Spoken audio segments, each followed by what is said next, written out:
I want the world to remember what happened here. I want the world to know that it can happen anywhere, especially here in this country. I think there's somebody shooting in here at Sandy Hook School. Okay, what makes you think that? Because somebody's got a gun. I saw a glimpse of somebody. They're running down the hallway. Det kan tyckas som vilken julrush som helst i en slumrande pittoresk liten stad i Connecticut. För det är så man vill ha det här. Men Newtown kan aldrig fly minnet av Sandy Hook som förändrade allt. My wife Jackie and I have a 13-year-old son, James, an 11-year-old daughter, Natalie, and our little Daniel was 7 when he was shot to death in his first grade classroom in his elementary school in Sandy Hook, Connecticut. So start from there and try to imagine what that's like.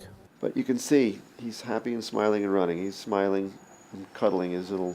he was just always happy, always smiling. Mark Barden bär alltid med sig bilden av den där stimmiga men varma 7-åringen Daniel.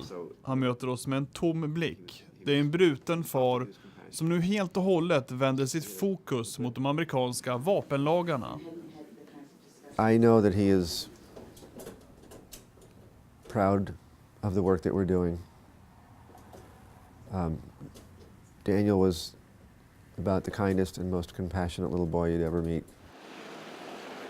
Polisen gör allt för att hålla allmänheten ifrån den här platsen. Och det är nästan omöjligt att röra sig här utan att påminnas om allt det där vi såg i fjol. Även om skolan Sandy Hook Elementary nu är riven och området är avspärrat. Adam Lanza var en störd 20-åring som tejpade för sina fönster med plast och inte lämnade sitt hem på 3 månader innan han plötsligt vände sina vapen mot Sandy Hook. Push all the way in, please. Push. Och trots sorgen har de anhöriga samlat sig och utrustade med bilder av sina barn försökt tvinga de folkvalda kongressen att agera. Men ingenting har hänt. This bill does so many things, I think, in a most responsible manner. We want to look at mental health. We want to look at community connectiveness. And under each of those headings, there's a long list of things that we are doing and plan to do. If Sandy Hook couldn't change the gun laws in this country, what could? Well, we're not done with that, Stefan. I think we almost passed that. I don't look at that as a failure. We almost passed it. Them in making the right choices for our country. Hela familjen Barden går fortfarande i terapi. Och Mark beskriver tillvaron som ett utdraget maratonlopp som pågår för deras förlorade barns skull. Årsdagen ska inte handla om ceremonier, säger han.